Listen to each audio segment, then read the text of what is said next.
one. We're starting. Hello. Hello. Bonjour. Konnichiwa. Annyeonghaseyo. Kia ora. Hola. Buongiorno. And здравствуйте. Welcome to our red carpet event for the 6th Seriale Festival. This is the first time slot, which will go until 6:45. Afterwards, we'll have a little break and then another time slot from 7 until 8. This year is very special. Our festival is now online and we have 71 series and pilots from 18 countries, which is incredible. In the next 2 hours, Dasha and I will present you our online red carpet with creators from 5 continents. So yeah, have fun and let's go. Our first guest is an old friend. It's Atsushi Agata from Japan with his pilot Lost and Found Cowboy. Hello. Hello Atsushi! Hi. Okay, so first question to you. In your series and in generally, you're always so positive and shining. How does it affect other people? Oh, I don't know. I guess gets everybody excited to try to, to have fun on the set. So it's a very good thing. And also people who watch it, I think it puts them in a good mood, hopefully. That's so great. And our second question for you is, in your newest pilot, Lost and Found Cowboy, the cowboy finds a new friend, a dancer from the US who came to Tokyo. Would you say both of you were lost and now are found in the wide world of entertaining? Yes, we're both lost travelers and we both find each other in this very funny situation in Tokyo. Great. Thank you so much, Atsushi. Thank you, Atsushi. Good luck. Thank you. All right, the next series up is Discipline from South Korea. We have the director and an actor of the cast, is that right? Hello. Hello everyone. Hi, welcome guys. Hi. So our first question to you is, in your own words, how would you describe the difference between the storyline and characters of Discipline and those of Korean dramas with a more traditional storyline? Korean audience are used to seeing the Cinderella scenario in K-dramas. A poor woman, a rich man, and his grandmother, who is against their marriage, etc. We Discipline are a little different. We talk about everything that the Koreans consider as taboo. We tried to break the K-drama's norm as much as possible. There are parental divorce, adolescent depression, homosexuality, and so on.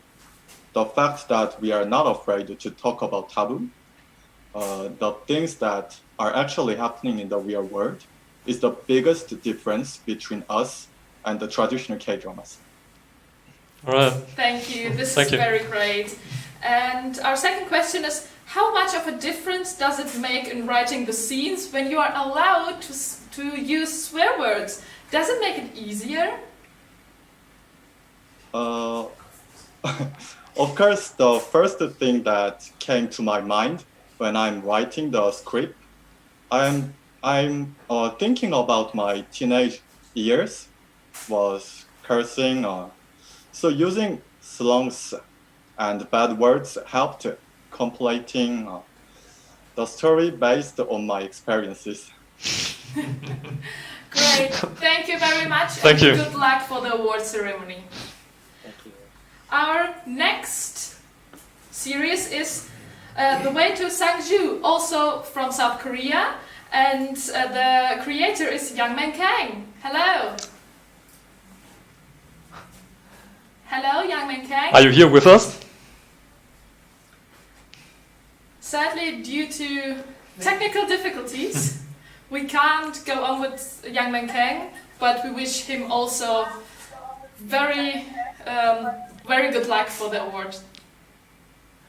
Okay, so yeah, Young Man Can, if if you're there, just let us know. But in the meantime, yeah, we can continue with a New Zealand production called Who Killed Lucy the Poodle?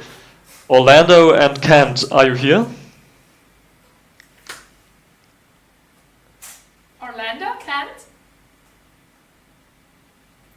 Okay, sadly, there are technical difficulties too. It's very hard to get people from 5 continents together.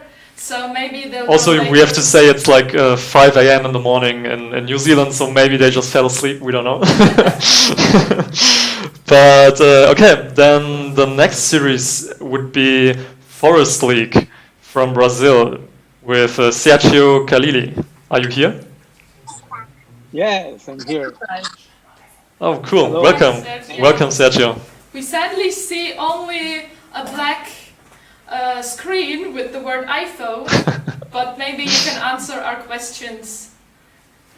You can see me. It's open. My camera is open. Yeah, now we Thank can you. see, yeah, now we can see you. All right. Great. Welcome. Okay. So our first Okay, question thank to you. you would be, what is it that you want to show kids with your series Forest League?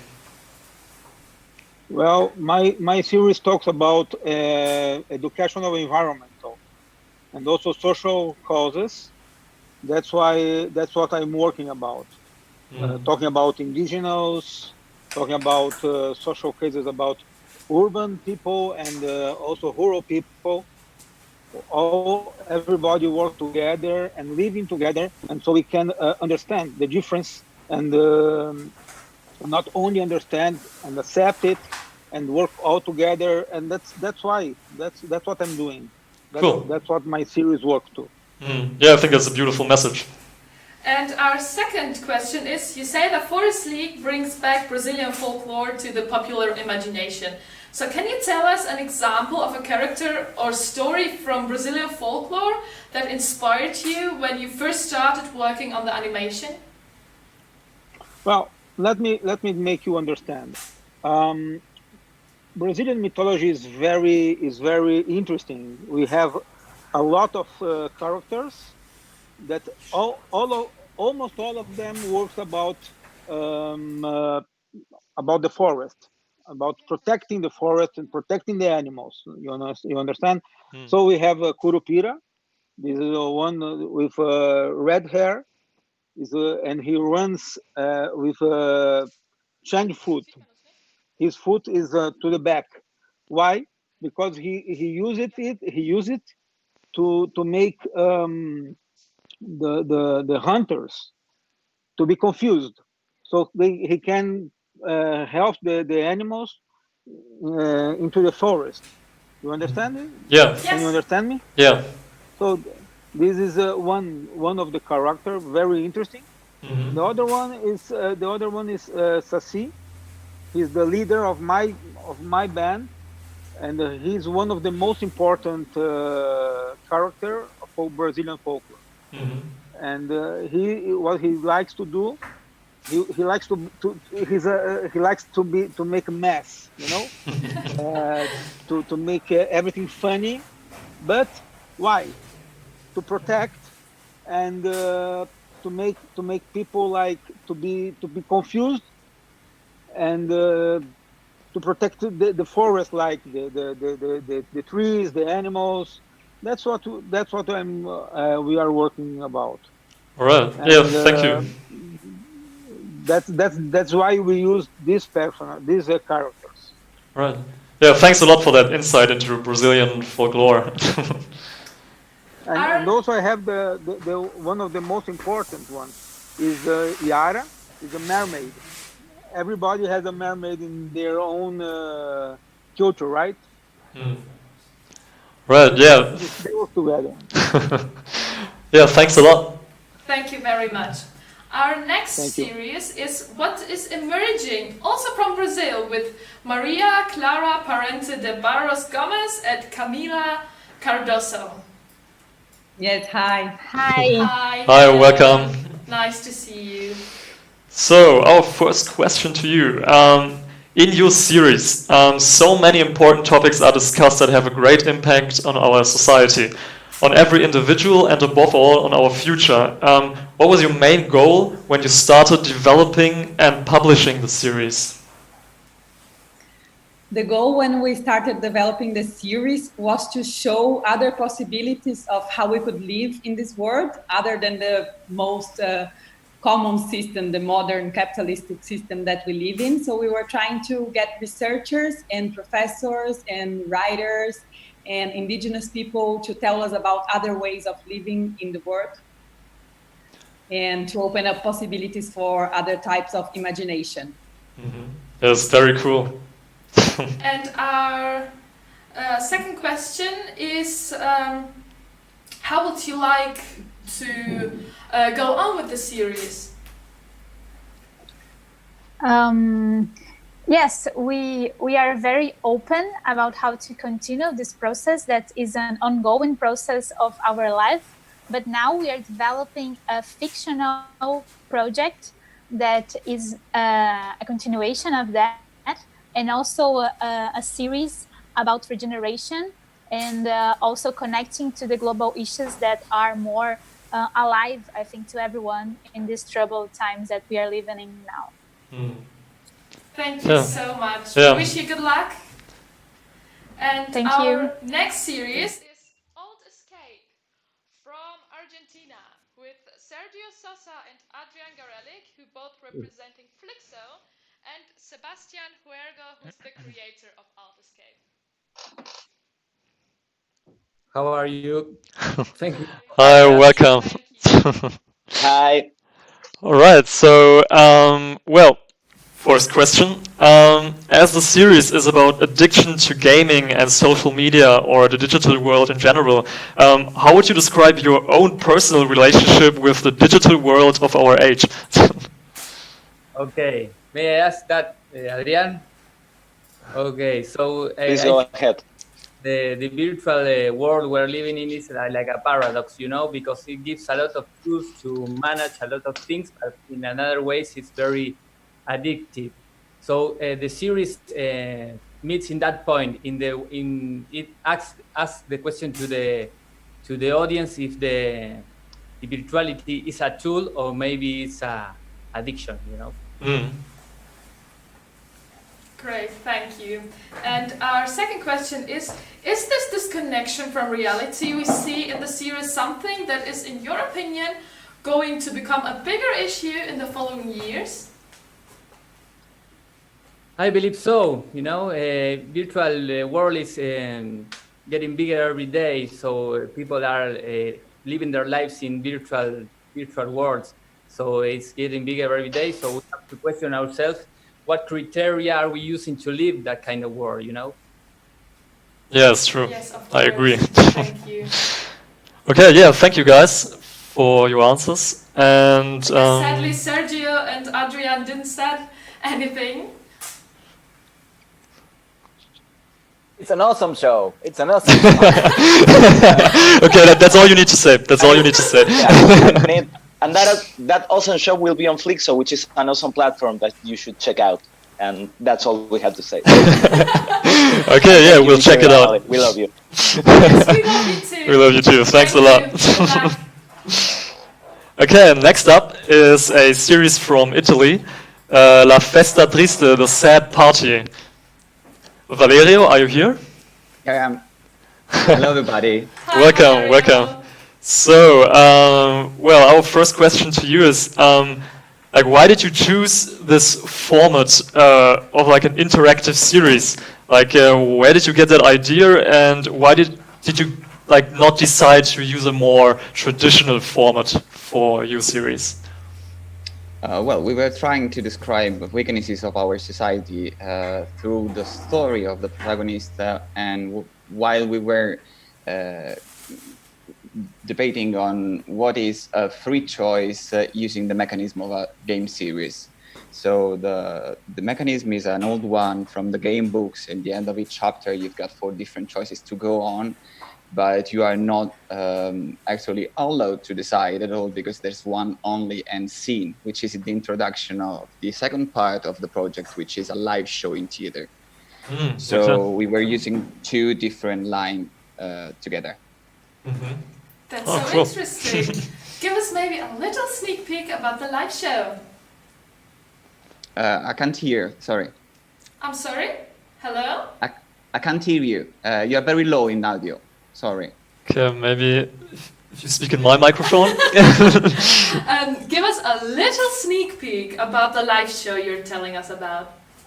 Okay, the live show is actually the second part, the second half of the story, which is the explication of the mysteries we've got in the nightmare we describe in the series, and the audience get involved into the show because the audience itself will discover that he's the real protagonist of the story. So we will ask during the show to choose a way, like in Matrix, take the blue pillow or the red pillow, basically. And every single person of the audience has got with the ticket even a candy, and they've got to decide to eat or not to eat the candy. Okay, wow, that sounds very cool. Like, where are you gonna do this live show? We've done it in Rome, and we opened in Facebook a page in which every single person here in Italy can ask for the show in the city, and we are collecting all the cities trying to make a distribution of the show. All right, that's a very cool idea. Thank you very much. Thank you, guys. And good luck. Our next series, am I able... Can you hear me? Hello? Hello? So can you hear Dasha or only me? Guys? She's very low in the mix, but we can hear her if we try. Okay. Okay. Talking into your microphone worked. Okay, then we just have to get closer to each other. Our next series is Reset, Make Your Decision from Germany with Moritz Becherer. Yes. Hello, everybody. Hello, can you hear me? Yes. Okay, good. I can hear you. So I'm very low. Maybe this issue will get fixed. Maybe I'll just put my microphone on my right ear. Can you hold this for a second? And then... Everything is very improvised, but we're trying our best to make...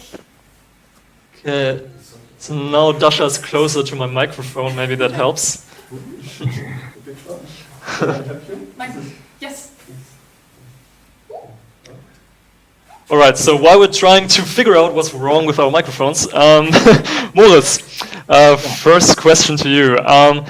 We saw that as a student you lived in Bangkok for a while, right? So was the series inspired by one of your personal experiences? Actually, no. Was not.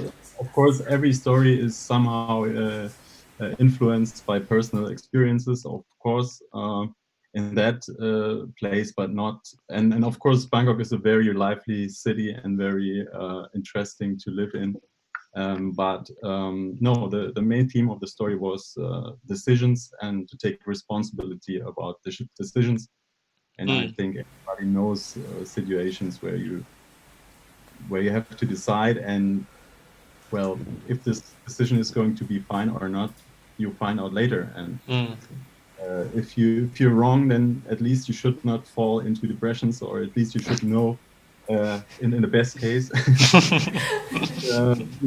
you should remember yourself to the moment when you decided, and you take the decision really like it's a real decision that you like, and it's going to be fine. So, in this case, I'm not sure if the character is going through this, but maybe we'll find out. Yeah, we're excited to see what happens next. And our second question is, what was your goal in creating scenes which start basically in the middle of the action with a cliffhanger? Sorry, I have to interrupt you. It's not. Sorry, Moritz, that question is not for you. No. I think you skipped. It's no problem. No, that was for another series. The question we wanted to ask you as a second one is, like, while you were filming in Bangkok, what were the locals' reaction to you running around their city? No, well, I think this is something very special also about Bangkok, especially when we compared some time to shoot in Germany. Everybody was very helpful, and we improvised many scenes just many spots there, and everybody was just okay. Yeah, let's do it. I mean, it was at the airport or on the street somewhere. Everybody was very open and yeah, let's do it. Let's make a film. So it was very, very nice to shoot this series there. So you basically got additional cast for free. There were some rising stars there. All right, yeah, thank you very much. Thank you. So I'm really sorry for mixing up the questions. Our next series is Other Side from Brazil with Livia Pinot, Flavio Langoni, Catherine Pereira Bon, Tiago Mello, and Gero Band. Hello. Hi, welcome, guys. Welcome. So maybe hello everyone. Hello. I'll I keep don't on. speak English, so Okay. That's not a problem. We welcome everybody here. So the first question, which I accidentally started to ask before, what was your goal in creating scenes with stop, basically right in the middle of the action with a cliffhanger at the end of every episode? Do you have any intention in continuing the different topics? I'm sorry, I didn't understand. It's very low. Oh, it's still very low. I'm sorry. Maybe you Maybe can ask come the a little. question. Okay, yeah. Then let's just ask me the question. What was your goal in creating scenes which stop basically right in the middle of the action with a cliffhanger at the end of every episode? And do you have any intention to continue with these topics that you basically kind of left behind with the episodes? Yeah, our episodes, they are all pilots. So we have an anthology web series because we wanted to experiment several different narratives and production aspects in a smaller scale, but we have all different stories, they are pilots. So if someone wants to develop them and buy so we can produce it, they have opportunity to develop all single episodes into different series. Oh, okay. Okay. The other question we wanted to ask you is, it seems like there is a specific topic like instinct or fear being addressed in every episode, and like how did you decide which aspects you wanted to address? We have a bigger project and we wanted to test several different things because we are producing in a small city in the state of Rio de Janeiro. It's in the mountains. And we wanted to test these aspects, so if we can see if we can produce here without going to the big city, without going to the big production companies. And I think that's it. We wanted to try out, and we're being very successful with everything we tried. We succeeded to do here in Nova Friburgo. And about the episodes, I would like, if it's possible, we have here members of our 3 episodes that tells stories. If they can speak a little bit about the episodes they were in, Yeah, that sure. would be great. Sure. Katerina, can you start? Hey, yeah. So it's a pleasure to be here. I'm Catherine. Welcome. I'm on the first episode. Thank you. The last look, which is basically a metaphor about life, about how we let the important things pass by us because we are always so busy, caught up in our everyday's rush. So I think it's kind of an invitation for us to pause and really appreciate life. I think we are kind of doing this right now, right? In this moment of our planet. I think that's it. Yeah, thank you. All right. And well, it's a great pleasure to be here and talk about this project that was one of my, for real, my last experience acting, because I work with production. And I've been invited to a project that provides a women empowerment perspective using the gender or that use its this kind of subconscious meaning about the things that women lives about being oppressed, to be, you know, this kind of violence that daily put upon women in the world. And then this episode is very important to invert this logical, invert the thing, using the oral gender as a way of empowerment of women. Thank you so much. Cool. Thank you. Dedu, can you tell us about the third episode, Go Back?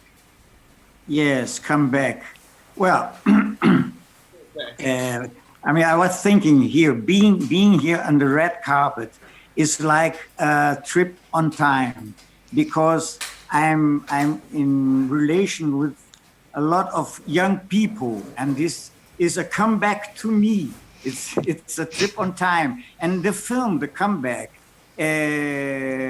shows, I mean, how the trip on time is used as to show how emotional relationships are important in our lives, and how many times happiness in the future can be how do you say, has an answer in the past. So you come back. That's it. All right. Yeah. Thank you very much for that insight. Yeah. Thank you, guys. I'd say let's go to the next series. Yes. Our next series is actually a blog. The next blog is for the UN3 team with the series Fehler 78, Grandma Sophia, Letters to My Ex, Migrant Stories, and a few members of the team. And the first one we'd like to start is Fehler 78 with Gaston Armagno. Yes, hello. Welcome. I hear really almost nothing, but I am trying. Okay, we'll just if you didn't get the question, just let us know. Then we'll try harder. Okay. Yeah. Our first question to you regarding the series Fehler 78 is there a specific reason why you chose the German word for mistake as the series name? That was the idea of the other creator of this series, that was Facundo, the other director. That I don't know why he say that the Spanish form from that name doesn't find him too good. So, and he lives a lot of time in Germany. So he decided to put Fehler, and I say, okay, for me it's fine, sounds good. Yeah, I mean, maybe you just thought it's a beautiful German word. And it's a word that doesn't sound like fire, like. Yeah, it's true. It's true. It's one of the softer words in German. Yes, that's so.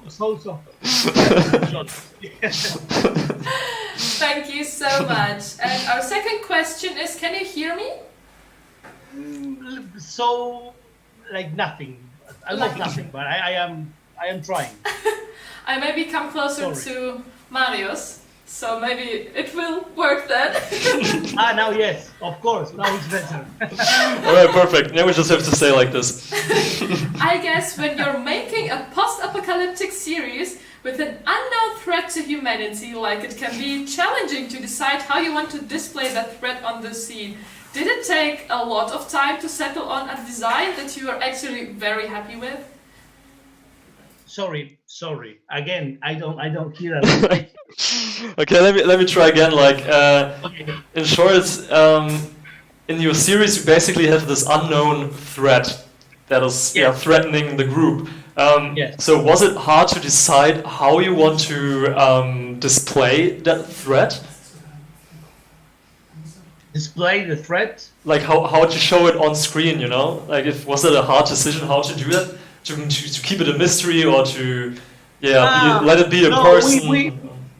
We try to do something like the old movies, because it's like an old movie. It's all thinking like these science fiction movies that we watch all the time in this Sunday evenings, maybe.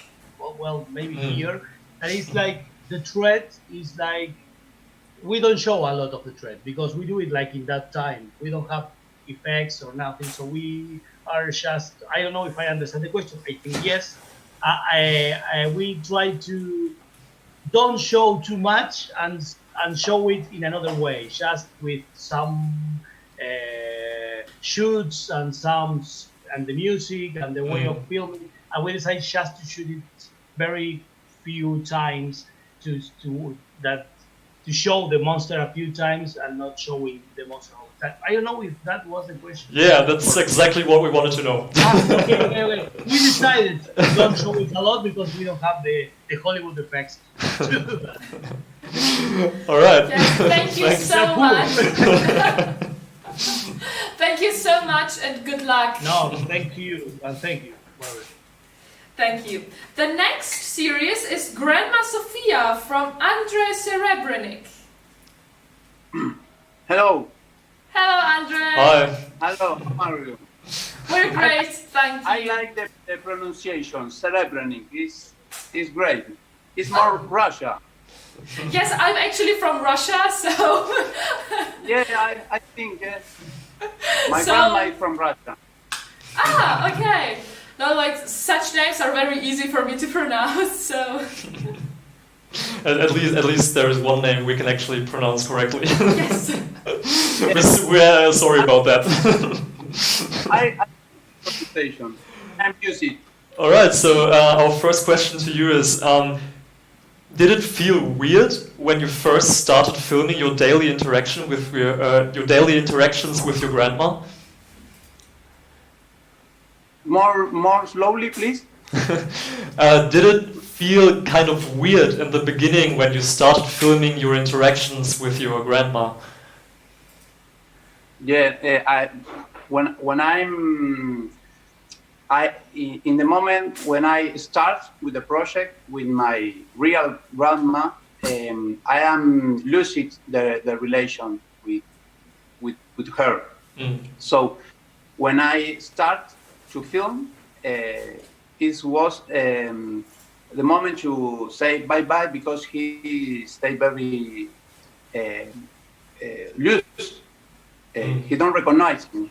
And when I start to play with her and play music, she recovered the memory. So in this moment, I think it's a great history to do. Yeah, it definitely is. That's great. And I hope you can hear me. Sorry, I answered the question. Yes, you did. Yeah, you did. And we have another one for you. Yeah. Okay, so the next is, what advice do you have for young people who want to reconnect for their grandparents but maybe don't really know how to start?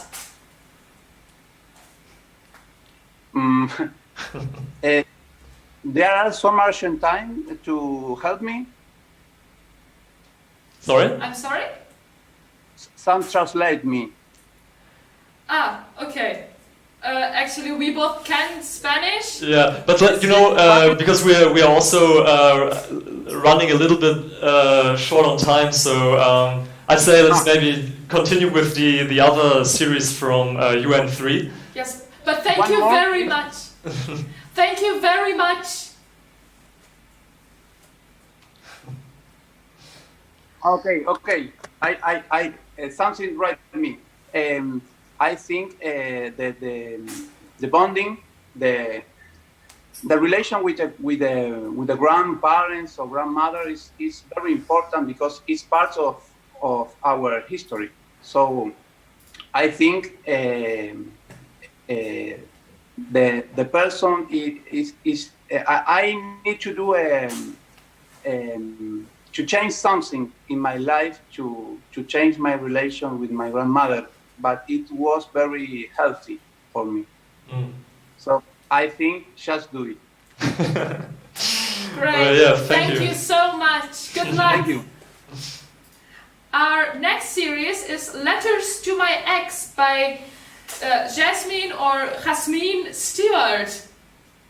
Hi, Jasmine is not here. I'm Mariana from UN3. That is the platform of Letters to My Ex and Fellers, and we just talked about grandmother. Oh, that's great. Maybe you can tell us something about the questions, or just tell us something about the series. Okay, it's a beautiful series. It's about relationship and especially about toxic relationships. They are unitaries, so each episode is one relationship from the last view. It's a letter from the end of the relationship that I think is the best part of a toxic relationship. So there are 8 different episodes about all kinds of relationships, and it's a very beautiful and very important series in this moment. All Yes, right. great. Thank you so much. Good luck to Jasmine with her series. We're going on with Migrant Stories by Marina Marine and Mariano Rossi. Hi. Hi, hello. Hi, welcome. How are you? I'm very good. How are you? We're great, thank you. So our first question to you is, we see a lot of different characters with different backstories in your series, but what is it that connects all of the main characters? Migrant Stories is, as the name states, a show about migrants in the city of Buenos Aires in Argentina. And the main link among them is their struggles and their willing to make a better life in a big city being a foreigner. That's pretty much it. All right, Thank you so much. What can you say about the future of Migrant Stories? About the future? Hopefully we'll make a second season soon when we can shoot again and be out on the streets. But yeah, I mean, the ending, if you all have seen it, it has an open ending, so we are willing to, and we have plans to continue the stories of the main characters. So luckily we'll see something new sooner than later. All right. Yeah, please do. I saw a lot of YouTube comments that said that you should definitely continue. Thank you very much. Yes, thank you so much, and congratulations to being in the final 6 for Best Series. Thank you very much. Good luck. So, we're going on. We're ready with the UN3 team, and we're going on with the series Whatever by Inaki Velasquez from Chile. Inaki, are you with us? Sadly, seems like she's not maybe here. she can't hear us, or we can't hear her. But okay, let's just say if you find a way to speak to us, just let us know. But yeah, in the meantime, let's continue with the next series, and that would be In Network from Alejo Rosenberg from Argentina. Also, Gisela Benenson and Paulina Vetrano. Hello. Hi. Hi. Hello. Good to see you. Hi, how are you? Thank you for... Great, thank you. Alright, so let's just jump right in. Like, what is it that you're trying to show us about our digital world with your series? Okay, first of all, I think that we asked some questions about that. For example, how the identity is formed in the internet, in the virtual world with other people, what things we upload in the network, who we see, who is seeing us. That's a lot of questions that we try in this fiction to show. and to answer some things. Great, thank you. And the second question is actually to Paulina. Did you film your scenes yourself with your smartphone? Sorry, I can't hear anything. Hi, Okay. I'm sorry. Can you hear us now? A little bit louder. Okay. So. Yeah, let's read again. Did you film your scenes yourself with your smartphone? Sorry. I can translate it. Okay. Yeah. Pregunta si te filmaste las escenas con tu propio celular. That is true. Yes. All right. That's a short answer. We had a little bit problems. Yeah, we had a little bit problems with the internet, so we have to fix it quickly. And I filmed with that cell phone, so it's really useful to me. Yeah, I think it's a great production. Yes, it's really interesting. Great, Alright, thank you so yeah, much. thank you guys. A really nice experience. Yes, I'm sure about it. Thank you so much. We're going on with a series from Uruguay with Maestro Veneno, with Andrea Velasquez and Elias Maquiera. Hello. Hello. Hi. So our first question to you is, in your own words, what are some of the social issues that a new teacher, Gidai, has to deal with within her new community? Alejo, ¿me podés traducir? Sorry, again, please. The question is, in your own words, what are some of the social issues that a new teacher, Gidai, has to deal with in her new community? A ver, en tus propias palabras, la profesora, no entendí bien, creo que habló como, ¿cómo se mueve la profesora en la propia comunidad que está reflejando en tu historia? I don't know. That's all right, but if you want, you can give us a short answer in Spanish for our Spanish audience, or Spanish-speaking audience. ¿Puedes decirme algo y yo trato de traducirlo? Es que en realidad es como, ella hace como una vida normal. Es como una maestra normal. Nadie sospecha de ella en realidad. Okay, she's saying that the teacher is like a normal teacher. It's like she acts in a natural way. It's not that the community feels something strange about her. Okay, thank you. Thank you. I think we can now only ask maybe one question per series, because we are running a little bit short on time. I hope that's fine for you. So the next one is collegiate assessor. We're from Alexei Markov. Hello, everyone from Russia. I don't know what about you, but we're having great weather here today, and we're getting out of lockdown, so we're gonna start shooting soon. Oh, that's great. So many I'm sorry. beautiful and talented people over here. Thank you very much for having us on the contest. Спасибо большое. Our first question is, what inspired you to produce Collegiate Assessor in this format? What has what? I'm coming closer to Marius again. Yeah. What inspired you to produce Collegiate Assessor in this format? In this format, you mean the vertical thing? Exactly. Yeah, exactly. Well, you know, we were just having fun. You are asking serious questions and people answering seriously about that. But we were just having fun doing this series, and we just wanted to think and to try and see how a person from the 19th century would see all the communication between men and women and people in general here in 2019. So, and that's it. And we were filming on my iPhone, which is, yeah, that one, because that was the only camera we could afford at that time. So that that's what inspired us.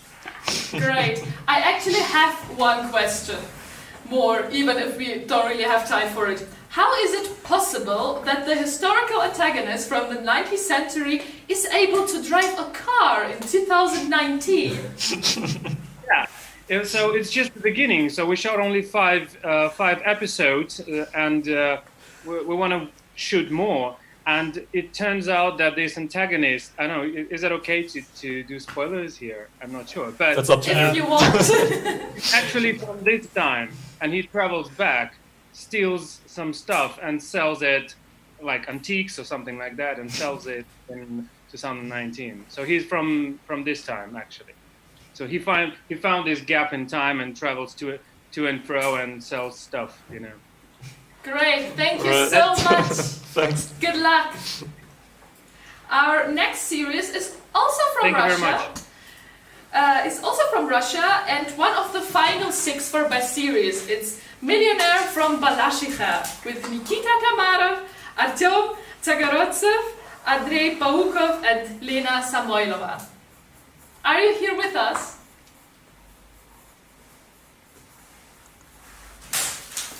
Sadly, they are not here. And our next series is Wolfgang Doe by Jens Wernstadt and Bastian Oppel. Hello, this is Jens Wernstadt. Thank you for having us. Thank Welcome. you. Hi, this is Bastian. Thank you for having us. Thank you. So, first question. Where is it here? Was it challenging for your actors to act while wearing those sometimes massive furry hats? The thing is, the actors who played the characters were not necessarily those who were under the costumes. Those were mostly 2 different people. Okay. Because we had one playing the character on camera, and the person who dubbed the character was next to him doing the lines together with the other actors. Okay, then you also already answered our second question. Yes. Because that's where we wanted to ask how you added the audio to the scenes, but yeah, all right. Yeah, some of them we did on set, but most of them we have recorded in the studio afterwards, of course. All right. Great. Thank you so much. Good luck. Thank you. So the next series is Or So the Story Goes from Melissa Malone and Teresa Labrillo. Good job. And we also have Diane Gogarty with us. She's in our cast. All right, welcome. Great. Thank you. So our question to you is, for your series, you take classic children's tales and turn them into modern horror stories. Is that because you didn't like happy endings as a child? Yeah. Well, not necessarily because we hated happy endings as children, but I think I am a really big horror fan, and I grew up, my mom also is, and it actually started out as a teen outreach program to teach teen filmmaking, and the teenagers that were involved were very into the horror genre. So we made it a sort of young adult PG-13 safe horror series. Great. All right. That's very interesting. Thank you so much. Yeah. Really sorry, we're going really short on time, so we're moving on with our last series with one of the final 6, The Square Root by Misty Boland and Jeremy Osborne. Hello. Hello. Hallo, wie geht's? Hi. Sehr gut, danke. First question to you. Will you continue the story with the same characters, or will they change after the first 3 episodes? So the story is a continuing evolution, and each episode will focus on a different character moving forward. So the characters that you've seen so far will be in future episodes, but each episode will focus on a new character. Okay. Great, thank you. And your wife and husband, how was it working together? We've been working together since 2004, and we've just always got along really well, and we're well together. Yep. That's great. Thank you so much. Our first Thanks for having us. slot came to an end right now. We're having a little break with 2 videos of creators from Australia and New Zealand, Sheldon Lieberman and Fiona Armstrong. Please tune in, and after about 50 minutes we're going on with the slot number 2. Tune in and watch it with us. See you soon.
Ein Hallo aus New Zealand. Wir freuen uns, dass Constance zur besten Polit-Show nominiert wurde. Wir werden nun ein paar Fragen über die Show beantworten. Wir sind Fiona und Travis, die das Skript geschrieben haben. Und ich bin Jonathan und habe der Production der Show geholfen. So, we have some questions about the show. Number one, Constance seems to be a well-known character within the community, but in the pilot we don't really get to see who she was as a person or who the shown characters knew her best, or who of the shown characters. What is your intention in keeping her character a mystery at this time? Good question. It was a pragmatic one, to be honest. No, we wanted to jump straight into post her death, because, you know, the web series and the pilot is so short, you have a short amount of time to get the story started, and we thought the most interesting leaping point was from her death and the reaction of her family, to build the tension so that by the end of the episode we've created the whodunit. The idea being that later on in the series we would have an entire episode dedicated into getting to know the backstory of Constance and seeing the day of her murder through her eyes. Right. To sort of build in the suspense. Cool. Number two, with the end of the pilot, everybody is a possible suspect now. So, what can you tell us about the dynamics within that rural community? South Island farming communities are very rural, and there's not a lot of people there, so you're looking at places where potentially you could only have one employee, one employer, you're meeting people with a really big divide in the rich-poor divide, but you often don't know it when you meet people. So there's a lot of drama that comes along with small-town New Zealand. It's not all about sheep and rugby, as people tend to think. And we don't ride sheep. So the dynamics within the community is that everyone knows each other. So there's a lot of secrets. There's a lot hidden that people keep hidden, and everyone's known each other for a long, long time. So there's a lot of history there. So as the series goes on, a lot gets unearthed, and we learn a lot about how people are connected, even if they don't think they are. Right. Well, we hope you enjoy our pilot. Please vote for us. There's voting. Auf Wiedersehen. Auf Wiedersehen. Dankeschön. G'day. Hello. I'm recording this in my car because I forgot to get up and do it this morning. So thanks for having us. Spike and I are really excited to be part of this festival. We recorded them a long time ago. Spike's now 13, so we started recording when he was about 4, but most of the episodes I think happened between about probably 4, 5 and 10. So yeah, he's a teenager now. But the first question, do I just randomly set up a microphone? I think the first episode came from a conversation we had when he was actually in my studio, and I had a mic there, and I was just telling him a story. I think that was called Tanika. And it sort of worked, but it's obviously limiting being in a studio. And then when I was out, I think I first tried to rig up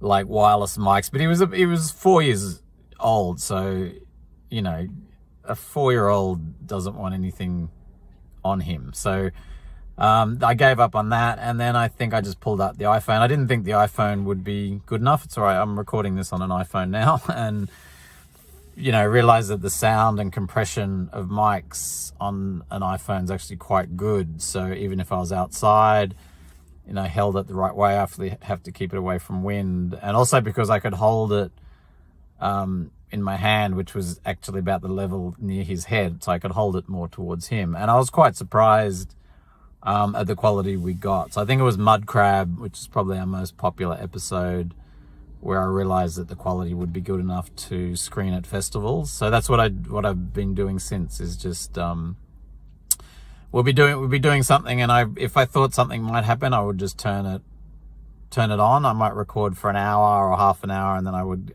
cut it down to a minute or 2 minutes. So yeah, I've got like hundreds of recordings, and you sort of know when you got that bit of gold, but yeah, I've still got a lot of recordings that I haven't even listened to. Second question, I think it's, do you worry about having crocodiles and snakes? Crocodiles in Australia are up further north than where we live, so we don't have to worry about crocodiles, but snakes is definitely a problem. I think we've got the highest concentration of snakes, dangerous snakes in the world in the area we live. So look, we're used to them. You don't see them much. They usually get out of your way, but we do have brown snakes, and I did get concerned with Spike's love of nature. He actually watched his little bunny rabbit get eaten by a python, and he just stood there and watched the whole thing. So I'm not sure if I recorded that, but that could be an interesting episode. But yeah, we do sort of worry a bit about snakes, but generally it's very rare to be bitten by them. And the last question, are we going to make any more episodes? Look, he's 13 now, and to be honest, he can be a little shit. He could be back then, but he was ultra cute. Now he's still cute, but the way he talks to me would be interesting to expose. So I'm starting to think about recording, because he's funny and our interaction's funny. It's just like suddenly we'd probably have to be rated R. I think people would enjoy it, but we're not quite ready, but hopefully soon. Anyway, have a great festival. Thanks for having us, and yeah, I wish I could be there. See ya.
3, 2, 1.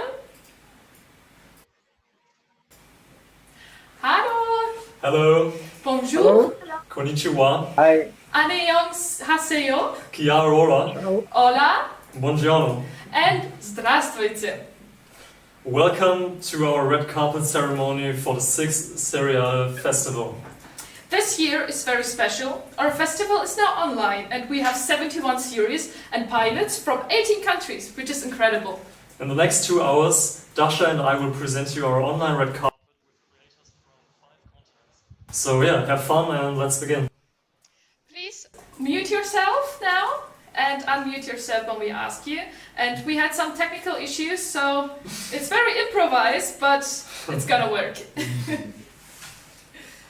So, our first series is a guest of a series and actually our friends. It's Anomalie from Darmstadt. The participants are Joris Schwarz, Letizia Bohl, Thomas Bartling, Marco Eisenbart and Christian Stadler. Hello! Hi. Hi. Welcome, guys. So, the first question, I'm sorry. The first question we have for you. You want to start? Yes, of course. In episode 5, we're getting a little bit closer to discovering the truth. What can we expect from the last 4 episodes of season 1? Okay, could you repeat that again? It was a little hard to hear. Oh, we're sorry. In episode 5, we're getting a little bit closer to discovering the truth. What can we expect from the last 4 episodes of season 1? Okay, so to make it really short, of course, a lot of surprises and a lot of changes in direction of storytelling. And a lot of action. Yes, a lot of action. The pace keeps going up a lot in the last episodes. It's faster and faster and more mysteries until the end. That sounds so Brilliant. good. Sounds We're great. really waiting for the next season. And I'm sorry. Somebody said something. We would also like maybe for the other team members to, sorry if we just take over here, but maybe for the other team members that are in the chat right now to introduce themselves really quick so that everyone has a face. Yes, please. So maybe we start with Marco. Yeah, hi, I'm Marco. I'm the cinematographer of Anomalie. Nice to meet you all. Hi, Marco. The award-winning cinematographer, by the way. Oh, Yeah. yes, multi-winning. Award-winning cinematographer, right? And also we have Thomas Bartling here. Somewhere? Thomas? Please speak up. Thomas. He's shy. No, actually he's not. Okay, I will introduce Thomas. He has been nominated for Best Supporting Actor, and he's playing a very crucial role in our series. And he's a wonderful person, a wonderful actor. And I'm really sad you can't see his picture right now, but you can see him in the series. So if you haven't done it, watch episode 5 on Videmic. Of course we will. And Okay. we're waiting for you into the Seriale 2021. And we have also Joris and Letizia. They should be here as well. Yes. If they could introduce themselves really quick. No, they aren't here. Maybe they forgot us. No, I don't think so. I'm really sad. Okay, so, but then again, Joris and Letizia also 2 wonderful members of our cast. Letizia had a small role, but a very important one, which opens up episode 6, which you haven't seen, but it's really nice. And it's a very important scene for the whole dramatic structure. And of course, Joris is playing Nick, and he has also a very crucial role as some sort of buddy to our main character, Jan. All right. Thank you very much. Yes. So yeah, I'd say let's continue with the next series, right? Yes, that's great. Our next series is Haus Kummerfeld by Lotte Ruf, Marc Lorelei, Florian Högerle, Celine Albrecht, Julius Hecke, Fabian Nolte, Cecilia Röski, Milena Straube, Henning Wirtz, Marcel Becker-Neu, and Emily Schumann. It's a big cast.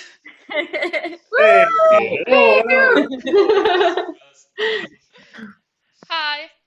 All right, so the first question is, at the end of season 1, many questions remain unanswered. For example, will Luisa and the Doctor get together or not? What's going to happen with their relationship? And a couple more things. So, can we expect a second season from you? Yeah, I guess. Hi, I'm Cecilia. I'm the writer, and yeah, we have a storyline for second season, but we need people with money to produce it. So maybe someone, but we have a lot of ideas. All right, it's good to hear. We're looking forward to seeing more. Yes, it was really interesting. And again, congratulations to Lotte for ending her university time. And good luck and best wishes for Haus Kummerfeld. Also, congratulations for being in the final 6.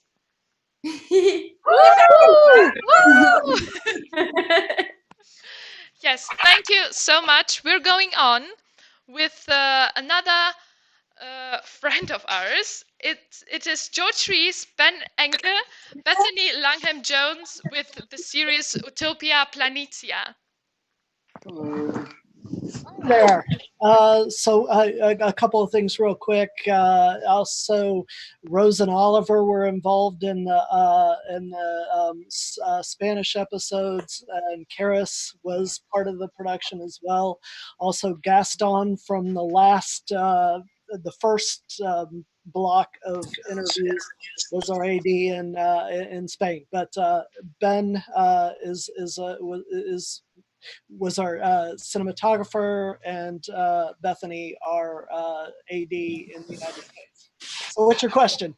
All right, let's go. Our first question is, let me see. The series is a Basque-American co-production, which is very unusual. So how did that cooperation come about? Well, it's sort of a long history, starting with probably me talking about the idea of telling this story across continents, and then Rose and Oliver seeing the script, seeing some of the stuff, buying into it, thinking they wanted to do stuff, and then we made it happen. Ben, how was it working in two different cultures? Because Ben had the fortune of seeing both how we operated in the U.S. and how we operated in Spain. Yeah, I mean, we had both of our cruises were amazing, and I was really couldn't have been happier with the crew we had in Spain. And just everyone was so delightful to work with, and worked hard, and just some of the nicest people that I've worked with so far. So we couldn't have been happier with the people we had there. Thank you, Ben. It was really nice, because we feel like the web series community is really comes together to build something bigger. And in the case of Utopia Planitia, that's exactly kind of the case. We're speaking to George, and we're telling him, like, could we help in any way? And he's like, well, actually, maybe we could make one of the characters Basque. So what he did is already include this character who had a background that was Basque, so he could potentially shoot these episodes here with us. And we managed to get the funding from government of the Basque country, so it was really interesting and different. Yeah. Yeah, it's great. It's really very, as you said, a very different combination of for a co-production. But it's so nice that everything worked out and your team was so great together. Thank you very much and good luck. Thank you. So our next series is Italia Sicilia Gela from Italy, with Giacomo Patiano, who's the director Hello. and producer. Hi everybody. You know, I've tried to get some background of Jella, but I think it's melting with my face. Anyway, I'm glad to be closer. Looks great, both you and the background. Okay, thank you. So our first question Yeah. to you is, like, what is it that makes Jela a special place in your opinion? It's you know, Jella is like a place to study because it was massively eaten by industrial development, you know, oil and petrol, and that makes made a place that was just focused on like industry. But of course, industry doesn't live forever, and now they are in a situation where when the implant closed, they don't know what to do about their actually economy. So they're trying to renovate and to be a touristic place, and it's filled with the like ancient place. The beach is beautiful. Nature actually took over. You know, it came back before the sea was polluted. Now you can even see dolphin. So it's like a case study. Maybe even all the time. This time we are having with the COVID and forced to be home. As we can see, when we stop to like devastate the environment, something nice happens. And so is Jela at the moment. But on the other side, there is people that have to find back their own identity that they've lost. So there's a lot to tell actually and to discover. Now in a couple of days we will release the second season of the web series Italia, Sicilia, and Jela. Oh, cool. Wow, that's very exciting. I'm looking forward to seeing that.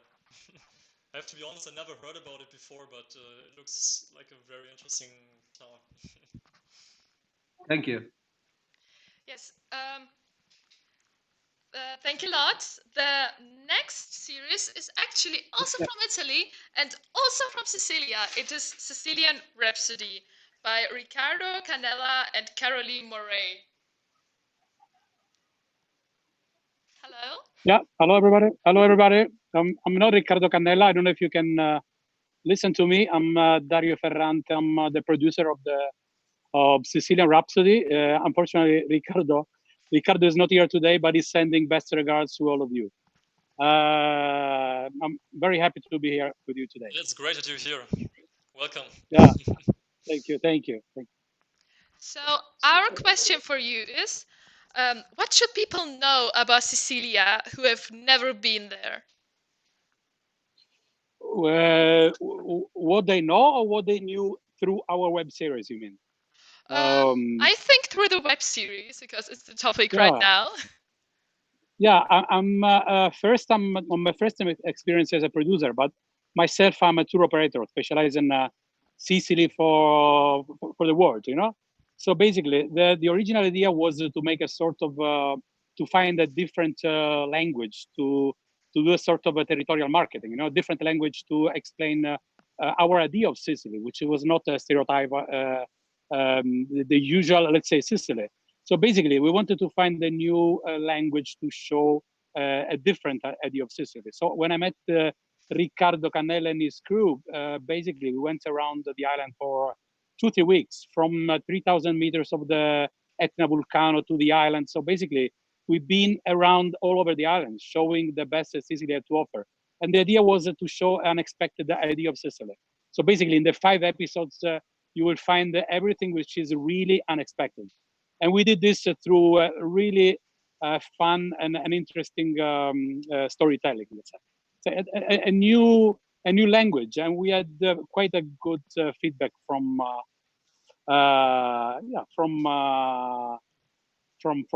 people which they even tour operators or travel agents or people which they follow the web series. So this is giving us an hope to have a second series. So who knows? So we are very excited to be to this festival now. Today. Right. Yeah, thank you. Hopefully there'll be a second season. We wish you good luck with that. Thank you very much. We hope so. Of course. Grazie. Grazie. Wiedersehen. Ciao. Thank you. Our next Bye-bye. series is from Germany. It is Battleground Germany the series by Julian Schöneich, Jan Oehlenschläger, and Johannes Neinens. Yes, hello guys. Can you- Welcome, Himmler. So we thought we'd start maybe with a little provocative question, which is, do you think battle rap is still alive in Germany? Battle rap is still alive in Germany. Yeah, for sure.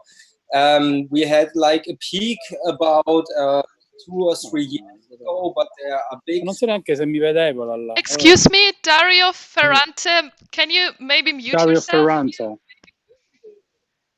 Okay. Sorry. Yes, battle rap is still very big in Germany. I think it's one of the biggest battle rap scenes in the world, and we have big sponsored events taking place and a lot of viewers on YouTube. So yeah, battle rap is alive, but battle rap is. Yes, did you understand me? Sorry, somebody I'm is speaking. sorry, again, Dario Ferrante, please mute your microphone.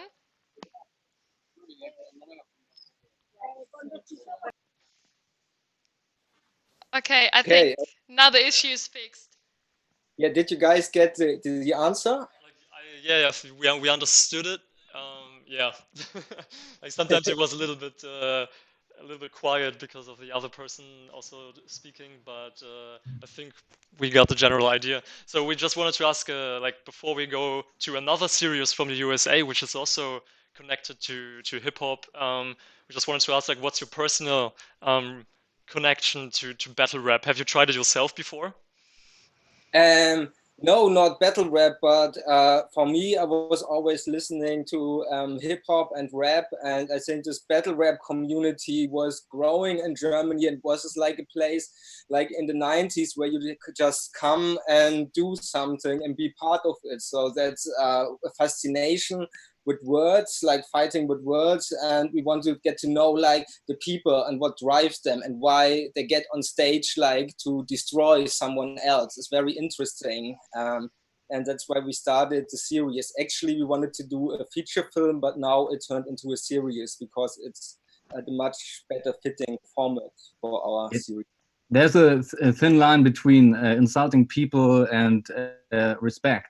So yeah, it's really fascinating, and believe it or not, battle rap is more funny than it looks. So check it out.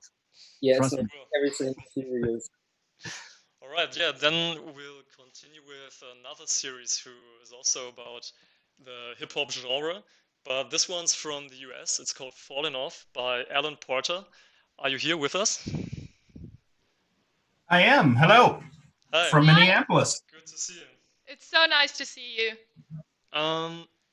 So the first question we have for you is, do you think it has become harder in recent years to stay relevant as a hip-hop artist, as the genre is constantly reinventing itself? I think it's harder to stay relevant if you intend to be relevant on a global scale, but changes in technology have made it possible for people to produce records in their own homes, in their own communities. And if you want to go underground or do the college circuit, there are a lot of opportunities for people to stay in hip hop as long as they want to. Okay, thank you. The second question? Yes. You want to go? Ah, okay.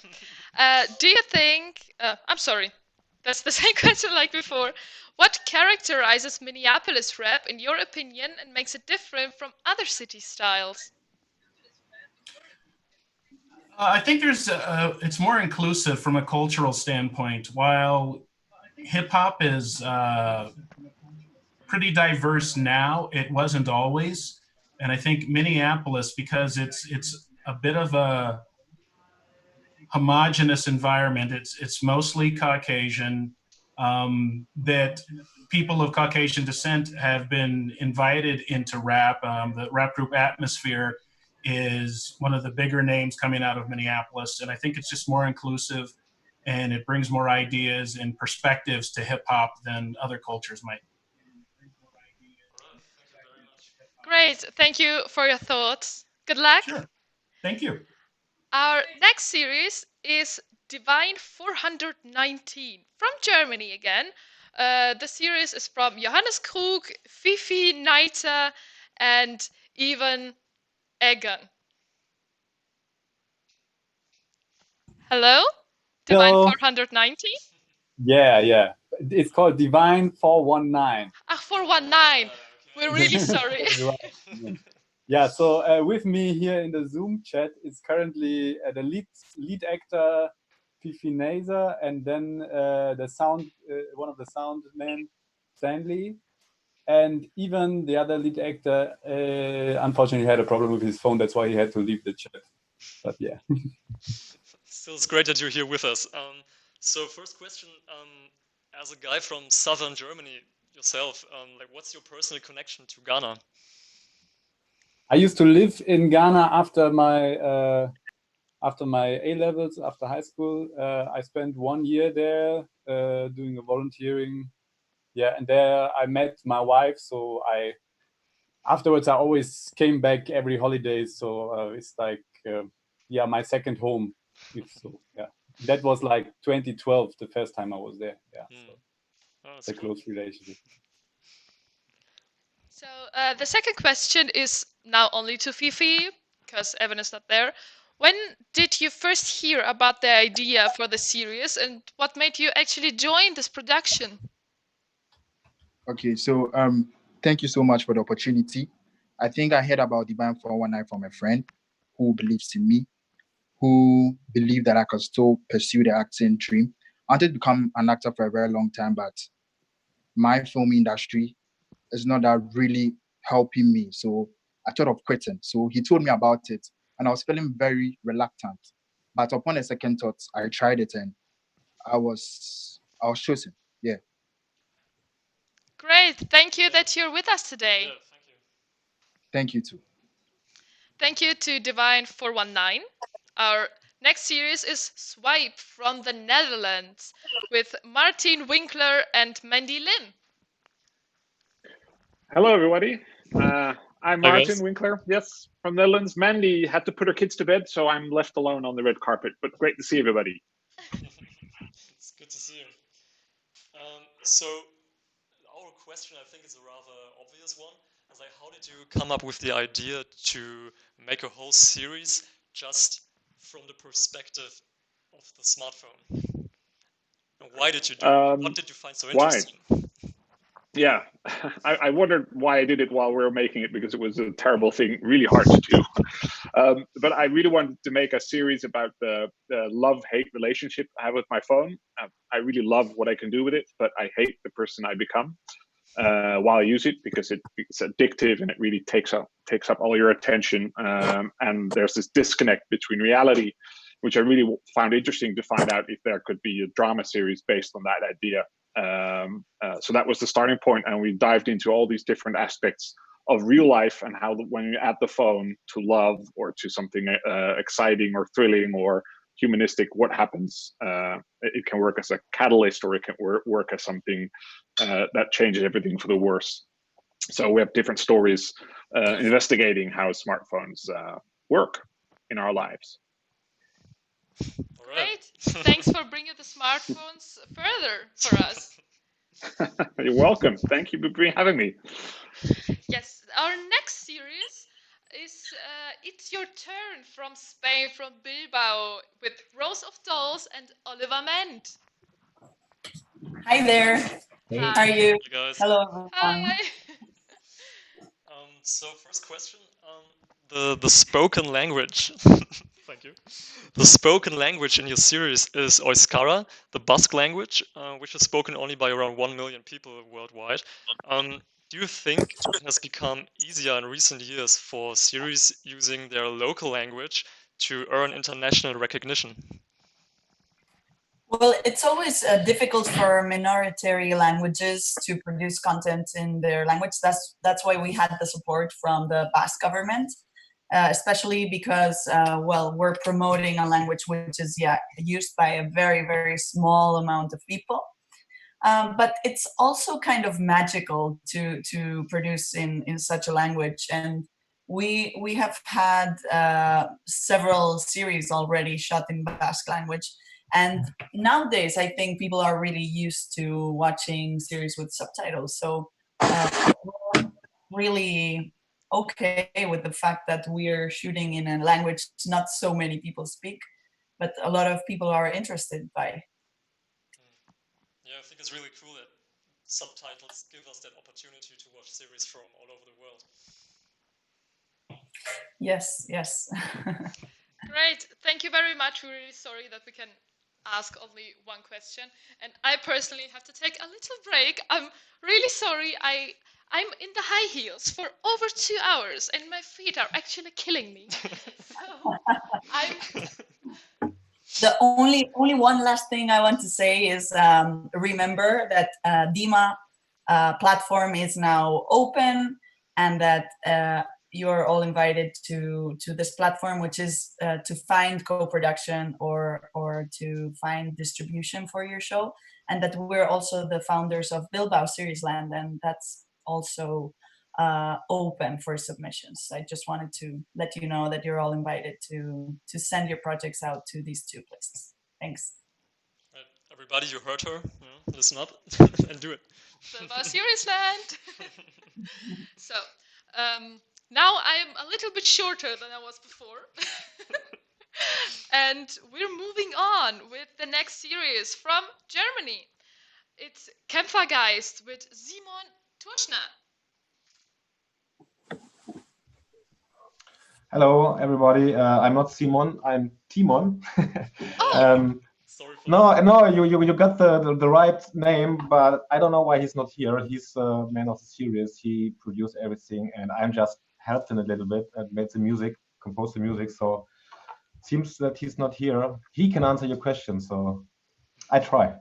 Okay. Thanks for having us. Thank you. You want to go? Okay, then I'll make. Our question is, the series story obviously shows the reality of young people struggling to find meaning and happiness. Did you work with young people in similar situations to make the story as realistic as possible? Actually, right before we start planning this project, we have both been teachers at schools who have the most of the students don't have the best backgrounds. So we that's what inspired us to make this this series. So yes, we had a huge experience before with these kids. Okay, so it's comes from personal experience. Yes. Great. Thank you for sharing your personal experience about this topic with the world. Yeah, thank you for having us here, for watching it. Thank you. Good luck. The next series is Seltsam from France by Mathieu Casimo. Hi. Hi, hello. Hey, good to see Hi, you. how you doing? We're great, thank you. Hopefully you're good too. Yeah. Actually, if there is a sound, it's I'm doing the cooking right now, so don't worry about it. That's fine. I'm in the kitchen, as you can see. All right. Yeah, our first question to you is you have a lot of different episodes with different themes, but would you say that the different episodes are still connected in a way? Sorry, come again. Can you speak closer to the microphone? Yeah, I'm just putting the microphone inside my mouth now. The question is, are the episodes completely separated from another, or is there some kind of theme or connection between them? Well, for the first season, where I was working on all the show, and I wanted to tell ghost stories. And then for the season two, I was like, I want to tell other things. I want to tell about aliens, or vampires, or ghosts. And so the thing is, I wanted to create a mood where all the characters could fit in the world, and be and witness some supernatural things. So that's the link for everything. It's the supernatural.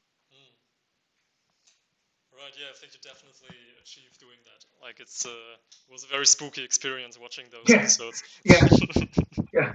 Yes, thank you very I'm a much. big fan of horror films and thrillers and ghost stories, and so this is the things I wanted to make. Oh, we're big fans of everything supernatural and extraordinary too. So thank you for your series. Good luck. Thank you very much. Right, the next series is also from Germany again. It was created by Leon Spania and it's called Do You Know? Yes, hello, hi. Hi, welcome. So, do you want to start with the first question? Oh, of course. Our first question is, was there a specific experience that inspired you for this kind of series? Yes, so well, I made an exchange semester in Jerusalem and I found out that most of the people I met there were kind of interesting to me. So I started to go ahead and portray people, as many as I could. And yeah, this was the beginning of Do You Know? Right, and the second question we were asking ourselves is, did you meet those people that you included in the series just by chance, or are those Yes. people you know? No, it's people that I met on the streets. So Vital I met in Tel Aviv, the woman in the wheelchair, I found her very interesting. So I just reached out to her and asked her if I could portray her, and we just did it. Also Ron, the dude in New York with a nice suit. We also just met him on the streets in New York while I was there for 2 weeks. And I just made the video in like 2 hours. And I think it's all about like capturing the moment, you know, and in the specific moment and the person as it is. Great. All right, yeah, thank you very much for those insights. Oh, we're looking forward to see more. Yeah. Our next series, or it's not a series, it's a pilot, is again from Germany by Wesley Howard, and it is Escape. Hi guys, Hi. thanks for having me. I have another actor here. It's Adrian. He's also here. Adrian Hey, Kopon. here's Adrian. Hello, Shen. Hi, Adrian. Hi. Thanks for having us. Cheers. Thanks for being Cheers, here. na zdrowie. Cheers. So our question is, how did you manage to bring together such an international cast for Escape? I'm sorry. Oh, I have a lot of international friends, so that was just by. Well, I don't know. I wanted to have an international like group of bad guys, and so I asked all the actors that I know that are from different countries, and yeah, so that's how it started. And the second question we have is, so it's obviously a very dramatic pilot. So what can you tell us? What's next for the main character, Pedro? Oh, he's gonna go on to rescue more girls and go to bigger missions and try to get himself into more difficult situations, which means because his powers or the powers that he think that he has will rise the more dangerous the situation is. So that when he figures that out, he's gonna start going on some crazy, even more crazy missions to help free girls from illegal prostitution and human trafficking.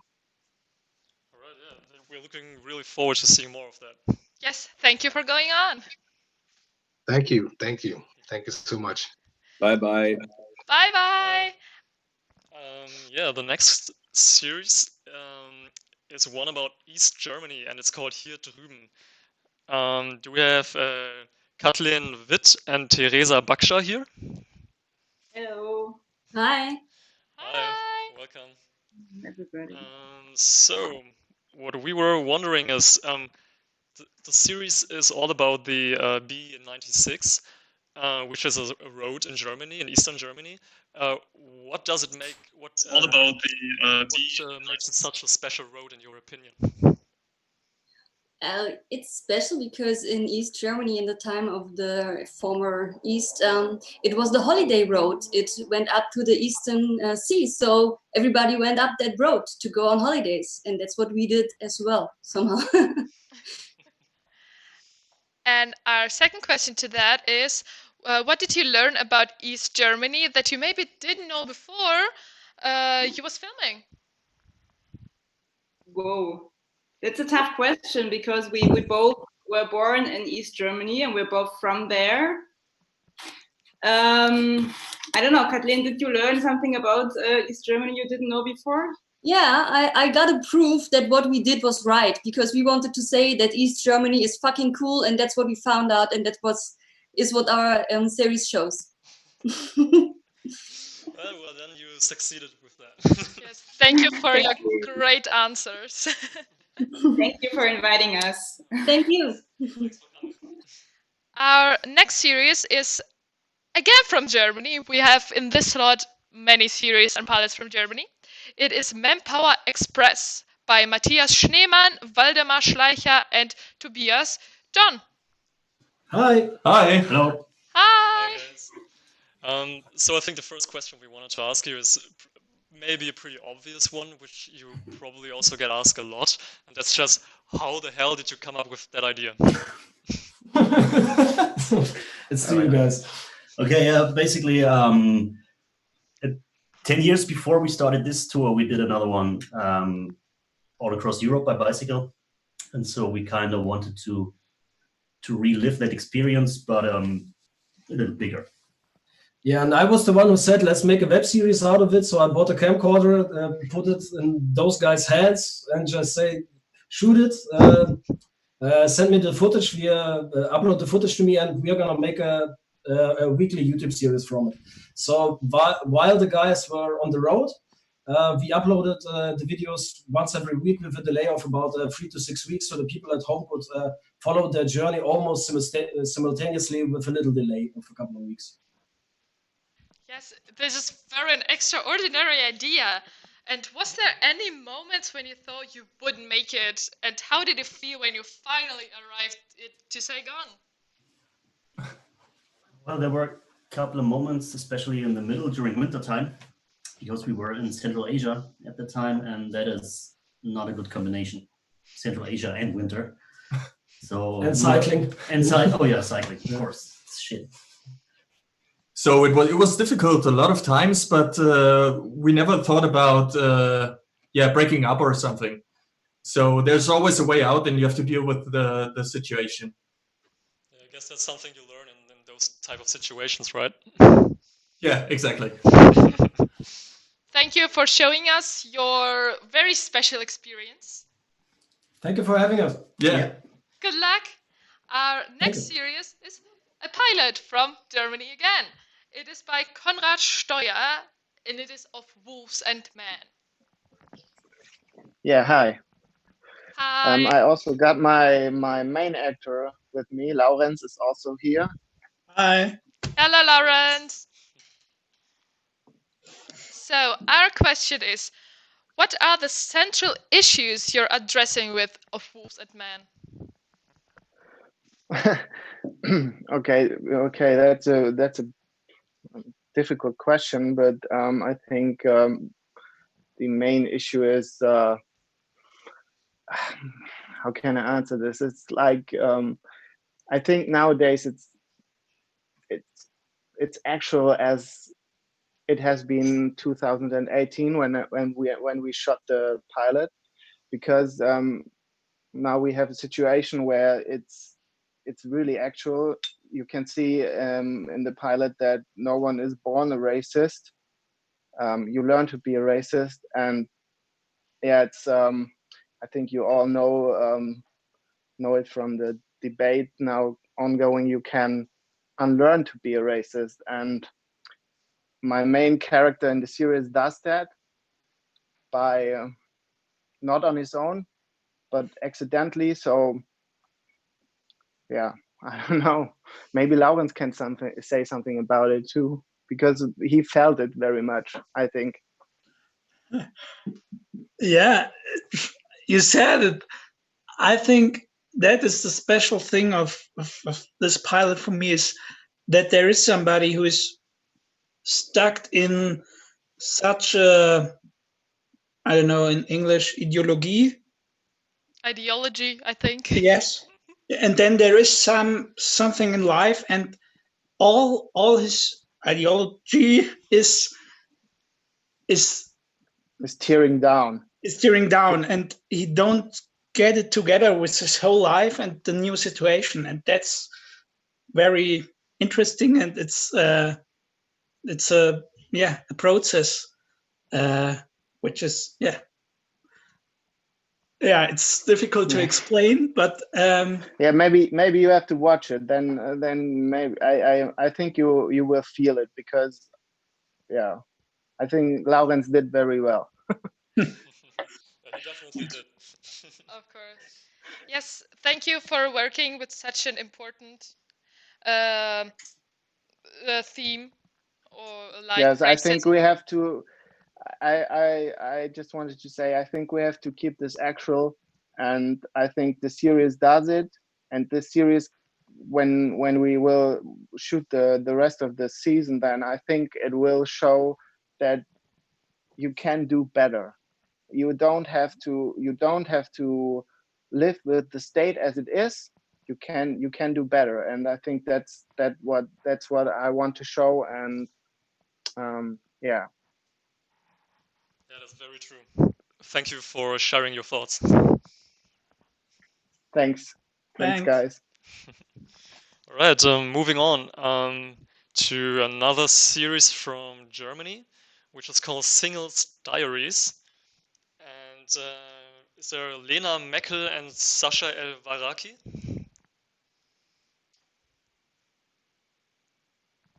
Hello? Do you hear me? Hello?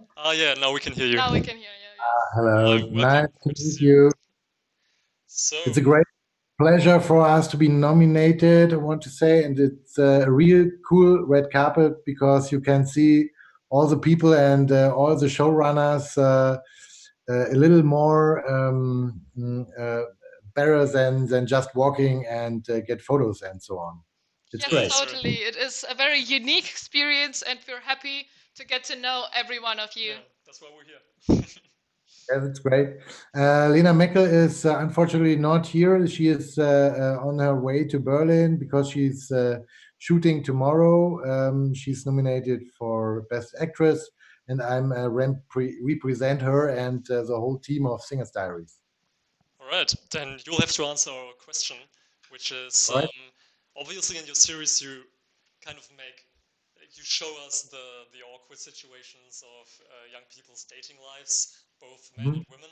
So is this more like, are you making fun of what our dating life has evolved into with Tinder being around and all that stuff? Do you mean if I don't take it serious, the struggle of singles? Is it sometimes for me personally, it felt like you like a parody of what dating has become nowadays. Yeah, of course, it's a comedy, and so you have to show it a little bit from a distance, of course. But we have we have a big idea. It's all over every characters, and the Single Diaries logo. It's a heart made of two single S. Pending to each other, and that's our main idea, that nobody in the actually in the meantime now does really penned to each other, and everybody is just like Amazon or Tinder, swipe the next human being away, and that's why so many people are single in the moment, and that's our critic at the it's actually time now. All right, yeah, I think that's pretty obvious when you watch the series. But I really liked it. Thanks a lot for doing that. Thank you. Thank you for being here. Our next series is German again. It is True Demon from a German platform named Funk.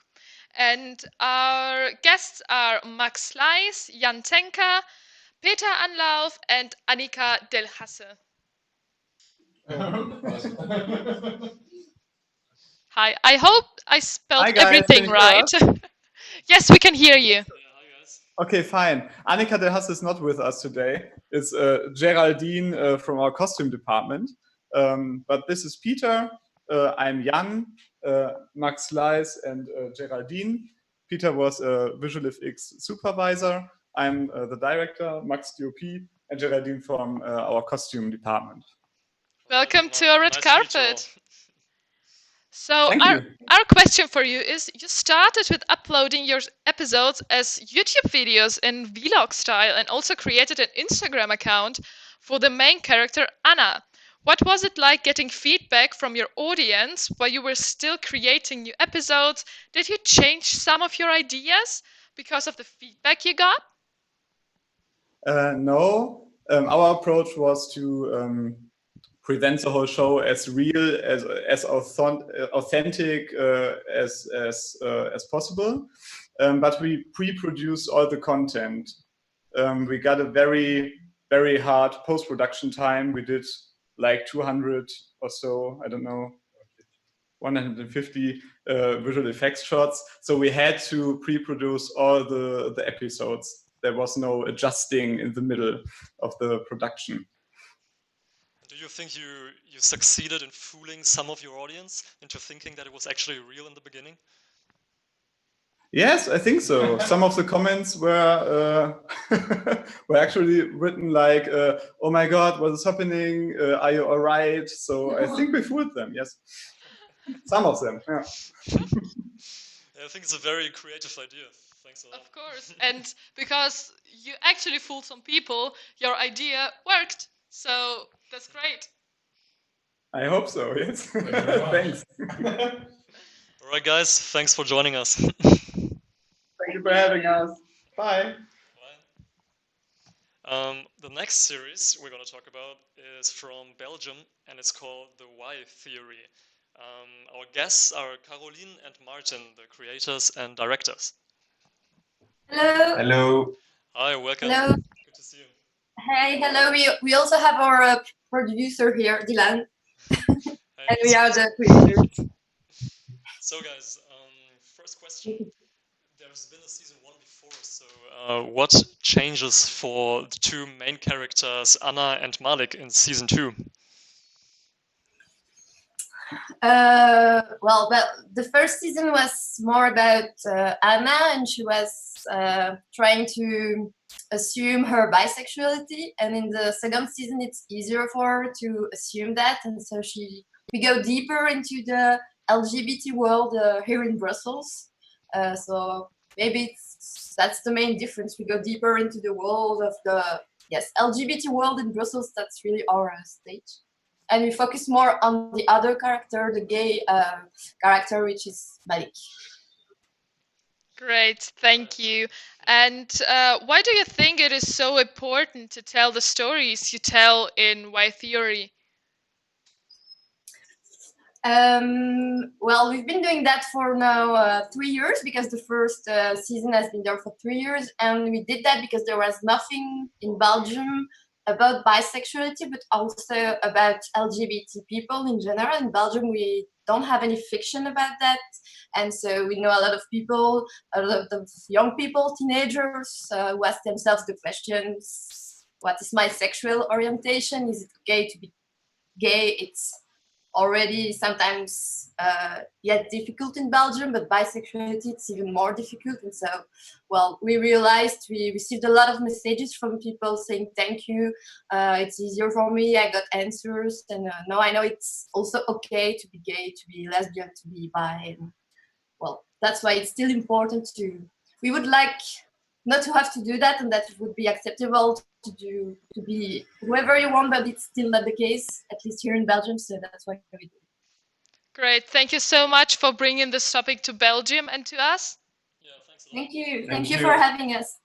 No worries. So moving on.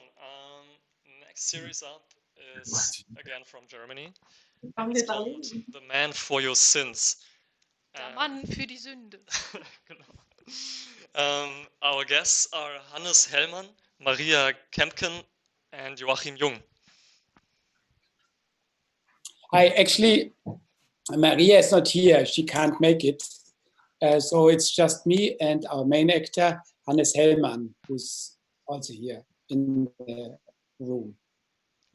All right, then our first question is, what makes the series kind of controversial in your opinion? I think actually my main actor should answer that because he has a good approach to that. Hannes, go for it. Also ich bin hier. Könnt ihr mich hören und sehen? Yeah, we can hear you. Wir können dich hören. You should stay. Ich kann mich nicht sehen. Alles klar. Was macht die Sache kontrovers? What is controversial? I don't believe it's controversial. It is okay. A priest. We have an image. What is a priest? And it is not the same as a real living people. So you have to manage it. And you have, and it's a comedy, Der Mann für die Sünde. So everything which is a comic, they have a contradiction inside, and you try to solve it in a human way. Oh, I'm so good. Do you understand? Yes, we did understand. All right, yeah, thank you for explaining us a little bit about what's behind Joachim, the series. we sadly can't really hear you. Oh, okay. Well, now it's better. Now it's better. Okay, if you have another question, I'm happy to answer, but if you want to go along, fine too. The thing is, we are a little bit short on time, so I think we have to switch to just asking one question. But I want to say one thing. All right. Thank you for Seriale, because it was our first step in the Web Society, and you made a really great job, and thank you very much for this. Yes, thank you so much. Thank you for being with us. Thank you to Joachim. We already talked yesterday in our German producers talk. So okay,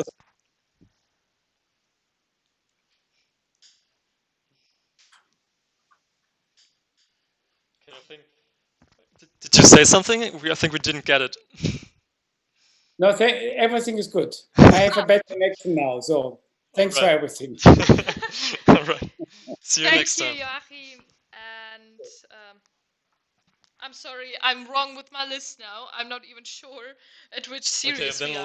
Let me continue. The next series. Thank you, Joachim and Hannes. Yeah, thank you. The next series is from the US. It's called After.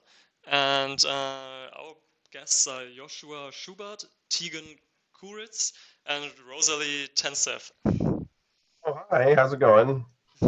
Hi, everyone. Welcome. Hello. Hi, thanks for being here. Thank you for Thanks for having us. So our first question, I have to warn you, is a little bit longer. I think you found a good balance between comedic scenes and also showing the main character's deep sadness after losing his wife. So was it difficult to find that balance when you first started writing the scenes? Oh, not particularly. I try and always, that's kind of how I write, is I try and do to make it sound kind of basic, like happy, sad, happy, sad, happy, sad. Just because I like to play with the fact that that's kind of like what life is. Like there's moments of unbridled joy and passion, and then there's moments of terrible, terrible tragedy, and they're all interwoven in this amazing patchwork. Does that answer your question? Yeah, definitely. Thank you. Yes, thank you so much. We're really sorry that we have to hurry now a little bit because during to the original plan, the awards ceremony would be right now, but we're taking our time for every one of you. So our next series is Dependence from the US again by Chris Thorne. How you doing? Hi, Chris. So our question is there a reason you chose 2010 as the year in which the storyline takes place and not a more recent year? Yes, 2010. I mean, the series is kind of based off of my life experience. So I chose a particular time that would speak to just the uniqueness of my life at that time. And ironically, you know, we're talking 10 years ago at this point. So in some ways, it's kind of a timepiece now by choosing 2010. So, you know, it's really just based off my experience at the time. And I felt like that was the right place to start the story. So, did I get that right? That the story is basically based on your own life and your own experiences with getting into marijuana? We'll say it's loosely based. We won't say, you know. Yeah, but yes, it is pulled from my experience. All right. Thank you for sharing with us your ideas and your series. Thank you for having me. Our next series is from the US again. I think all the next series are from the US now. It is Hammersmith by Kyle Leland, Nick Wilson, and Colin Rice. Hello. Hi, welcome. We can't hear you. I think now we can. Yeah, sorry. Unfortunately, Colin's not here, but I'm the writer director, and Nick is plays the crucial role of Hammersmith. All right, it's good to see you guys. So the first question is it true that you only had 48 hours to write, shoot, and edit the first episode? Yeah, that's true. We it was originally just a short film, and we were doing the 48-hour film project, and so we kind of put it all together, and then it won the Chicago Festival, and then it won the international one. So we decided to keep the story going and kind of run with it. I'm sure Nick had a good time. Nick, you got anything to say about the 48-hour experience? Yeah, it was a weekend experience that's now kind of spanned the last 2 years. You know, we decided to take something that we had a lot of fun with and loved, and we loved doing with each other, and turned it into a web series. So now it's just become a lot bigger than we all expected it, and we're just having a great time with it. So. Yeah, we re-edited a little bit, but now it's we shot 5 more episodes, so now there's 6 episodes total that we're gonna release this summer. Oh, I'm happy to hear that. I really enjoyed the series. Thank you. Cheers. And we have a more fun question actually, because do you think Bayou Straits has the potential to become the next Vin Diesel? I think most importantly, in his own mind, he believes that he already is the next Vin Diesel, I think. But I think like a lot of people find out, reality has a different answer for that. But that's what life is about, right? Hoping and holding on to that hope. So. Well, for season 2, we'll have them fight each other. I'll call Vin's people. We'll try to set that up. That will be fun, really. Yeah. That will be fun. I want to see that. So now we know what we can look forward to. Yeah. All right. Yeah. Thank you guys. Cheers. Thank you. Good luck with the award ceremony. Thanks. All right. The next series is also from the US. It's called Marias. And I think we have 2 guests, Dylan Greenberg and Ines Dominguez del Corral. Hi. Hi, it's good to see you. Hi, hello. Good to see you. So, what would you say? I mean, obviously, a across over the course of the series, two women get to know each other better. What would you say do Maria and Danny learn from each other during the series? Oh, okay. Well, I think that they both kind of grow off of each other. Like Maria is a little quiet. She's a little more introverted, and Danny's a little bit loud and not necessarily loud, but just she has a big personality, and sometimes she doesn't like tailor it back. So I think like Maria learns from Daniela how to just be more confident in herself, and Danny learns how to I think just be a little more like internally confident in herself as well. Great, thank you. And we have a little question is in one scene, Ines speak German. How come you speak such a good German? You mean Daniela? Daniela? Yeah. You mean Daniela speaks a little bit of German, my character. Yes, you're right. Yeah. I'm originally from Colombia, and I went to a German school when I was here for 14 years. And then I went to live in Germany and Austria, and I studied there. So it's like I grew up speaking Spanish and German, and I love the language, and I love Germany. It's like my second home. Well, we're happy to hear that. And we're really happy to be here. Thank you for this, for giving us the space, and for asking such concrete questions. It makes us feel really special. It's I think so nice to hear. Thank you for being with us on our red carpet. Thank you so much for having us. And our last but totally not least series of the day of the red carpet of Die Seriale 2020 is Pepper Ricochet with Karis Wojciech, Marilyn Suchan, Scott Janes, Maxon Davis, Michael Pemberton, maybe Connor Dean Johnson, Sydney Williams. That's right. All of us are here except the last two, but we represent everyone, of course, and also on my production funding team, my mother and my sister Virginia. So thank you for having all of us, and we very much appreciate being part of the festival this year. We had one chapter to contribute. We have a few more, but we decided to just do the one currently, and actually shot a little bit in Germany last year when we were there. I was a member of the jury, so thanks to Tag and Nuct. Give everyone on my team a chance to say hi. Go ahead, Mary Lynn. Hi, everyone. Thanks for having us. Chime in, everyone. Michael, Max, Scott. Hi, thank you for having us. This has been beautiful to watch, and congratulations on pulling this off so seamlessly. It's been really exciting to watch it. This has been a very interesting collection of filmmakers, so this is fascinating, and I'm really glad that we're a part of that. Any question for us? Go ahead, Max. Sorry. Of course we have questions. Great to be here. Yes, thank you.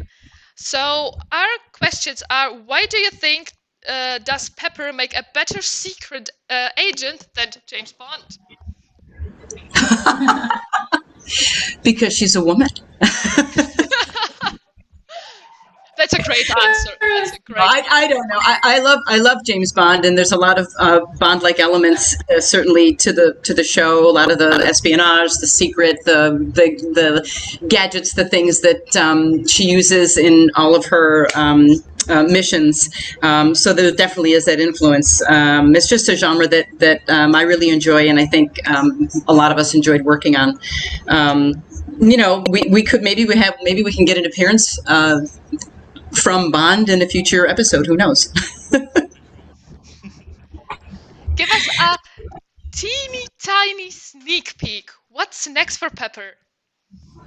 Well, actually, what's next in terms of the storyline? Yeah, for example. Well, let's see. I don't know without giving too much away. We do have a little bit of a secret that starts to be revealed from the cemetery in Germany where we shot, and some international travel as well. So It's very exciting, and we're looking forward to see what's coming for Pepper. Short question. So in the next episodes, we're gonna see Pepper kick some German ass. well, not quite yet, but there is Nicole Fornoff, actually, as you know, and Kristen Stadich and his entire team there. We have a little surprise for next year, just at DC Alley as well. And, you know, maybe in the future it would be really nice to kick a little German ass. That would be good. Want to give my Max a chance to say hi. Sorry, Max, I cut you off. I didn't know you were there. Hey, thrilled to be here. I'm excited about hearing all these other series. And Mom, give a wave. Can you give a wave, Mom? She waited on the red carpet with us. Speaker on? I guess not. Thanks for coming. Thanks for being with us. Okay. Yes, thanks for All being right. with us. It's so great. And it's so great that your mother is with us in the Zoom call. Thank you. Thanks. I don't know. They're waving. They're waving. They didn't have their mics on. But anyway, thank you. But we Thanks, feel everybody. the positive vibes. Thanks. I don't know. They're waving. They're waving. They didn't have their mics on. Hello, Mama Thank you. Boutek. But we Thanks, feel the everybody. positive vibes. Thanks. I don't know. They're waving. They're waving. They didn't have their mics on. Here we are. Hello, Mama Boutek. Hello.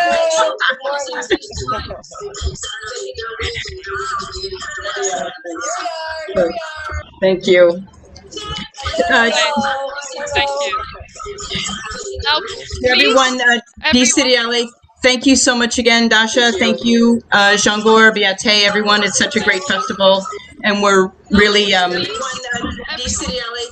very grateful to be a part, as always. Thank you. Thank you so much for such a great feedback. So, Yeah, I think that concludes the red carpet. Yes. Our red carpet for this year is now sadly at the end. We're really thankful for every creator, for every person that you were with us. And we're totally looking forward to see you next year at Diese Reale 2021. Hopefully here in Gießen in Germany. And now enjoy the awards ceremony. I wish you all the best of luck. Yes, good luck for every participant. And after the award ceremony, don't forget we have an after show party with all the winners and the final 6. So tune in after the award show. Thank you. Thank you. Bye-bye. Thank you. Thank you. Bye. Thanks, Thanks, guys. everyone.